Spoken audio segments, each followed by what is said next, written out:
بسم اللہ الرحمن الرحیم۔ السلام علیکم ورحمۃ اللہ وبرکاتہ۔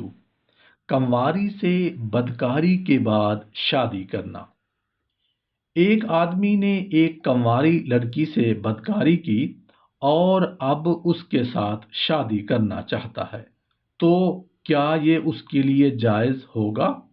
آنسر اس کا یہ ہے، اگر واقعہ ایسے ہی ہے جیسے کہ ذکر کیا گیا ہے تو اولاً ان دونوں پر واجب ہے کہ اللہ کی طرف توبہ کریں اور اس جرم سے باز آ جائیں، اور اس بدکاری سے جو انہوں نے کی ہے اس پر ندامت کا اظہار کریں اور یہ عزم بھی کریں کہ آئندہ ایسا نہیں کریں گے، اور کثرت سے اعمال خیر اپنا یعنی اچھے اعمال کریں۔ امید ہے کہ اللہ تعالیٰ ان کی توبہ قبول فرما کر ان کے گناہوں کو نیکیوں سے بدل دیں گے۔ قرآن مجید میں ہے، ترجمہ آپ کے ساتھ شیئر کر رہا ہوں، اور رحمان کے بندے وہ ہیں جو اللہ کے ساتھ کسی اور کو معبود نہیں پکارتے، اور جس جاندار کو مار ڈالنا اللہ نے حرام کیا ہے اس کو قتل نہیں کرتے مگر جائز طریقے سے یعنی شریعت کے حکم سے، اور بدکاری نہیں کرتے، اور جو یہ کام کرے گا سخت گناہ میں مبتلا ہوگا۔ قیامت کے دن اس کو دو گنا عذاب ہوگا اور ذلت اور خواری سے ہمیشہ اس میں رہے گا، مگر جس نے توبہ کی اور ایمان لایا اور اچھے کام کیے تو ایسے لوگوں کے گناہوں کو اللہ نیکیوں سے بدل دے گا، اور اللہ بخشنے والا مہربان ہے۔ اور جو توبہ کرتا اور نیک اعمال کرتا ہے تو بے شک اللہ وہ اللہ ہے کی طرف رجوع کرتا ہے۔ اور اگر یہ آدمی اس سے نکاح کرنا چاہتا ہے تو واجب ہے کہ لڑکی کو ایک حیض سے استبرا کرائے۔ اگر معلوم ہو کہ اسے حمل ہے تو اسے اس سے نکاح کرنا جائز نہیں تاآں کہ وضع حمل ہو۔ رسول اللہ صلی اللہ علیہ وآلہ وسلم نے ارشاد فرمایا، یہی تقاضا ہے کہ آپ نے منع فرمایا کہ آدمی کسی دوسرے کی کھیتی کو پانی نہ دے۔ ایک کوشچن ہے جی، ایک شخص کا سوال ہے، کہتا ہے کہ میری بیوی نے بچے کو جنم دیا ہے جو نہ مجھ سے مشابہ ہے اور نہ اس سے یعنی نہ میری بیوی سے۔ اسی طرح کا ایک واقعہ نبی کریم صلی اللہ علیہ وآلہ وسلم کے دور میں بھی ہوا تھا۔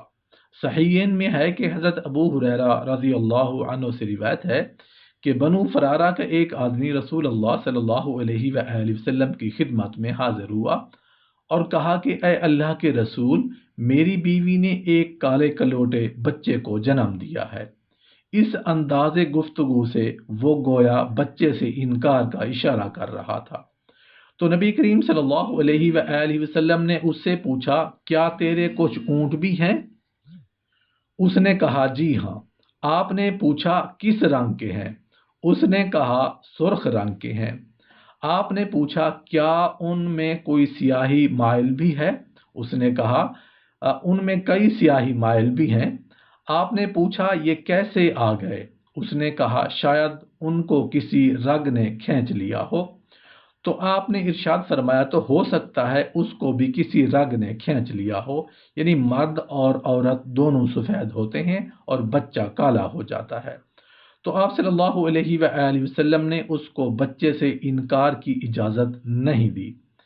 میں بھی اس سائل سے یہی کہوں گا کہ ان چیزوں کی طرف متوجہ ہونے کی ضرورت نہیں، شاید اس بچے کو بھی کسی رگ نے کھینچ لیا ہو۔ جو لوگ علم حیاتیات سے ناواقف ہیں وہ جانتے ہیں کہ زوجین میں کچھ صفات تو فوری نمایاں ہوتی ہیں اور کچھ تاخیر سے، اور تاخیر سے نمایاں ہونے والی صفات بعض اوقات تیسری نسل میں ظاہر ہوتی ہیں۔ ہو سکتا ہے کہ کوئی سفید آدمی کسی سیاہ عورت سے شادی کر لے تو آپ دیکھیں گے کہ ان کے بچے سفید ہوں گے، اور ممکن ہے کہ دوسری نسل میں کچھ بچے سفید اور کچھ سیاہ ہوں، اور 1:3 کی نسبت ہے۔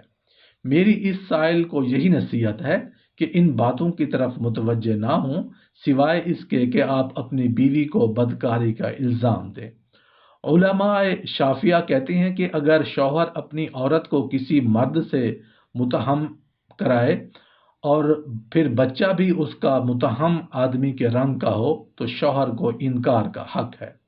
تو آپ کا معاملہ بھی اس انداز کا ہے کہ اگر اس بچے کی ولادت سے پہلے آپ نے اس پر کوئی الزام لگایا ہو اور پھر اب بچہ اسی شخص سے مشابہ ہو جس کا آپ نے الزام لگایا تھا، تو علماء شافعیہ کی روح سے آپ کو اس بچے سے انکار کی اجازت ہے۔ لیکن اگر آپ کے معاملات سلامتی والے اور ان شبہات سے پاک ہیں تو آپ کے یہ خیالات شیطانی وساوس ہیں، ان سے اللہ کی پناہ مانگو اور اپنا یہ غیظ و غضب جانے دیں۔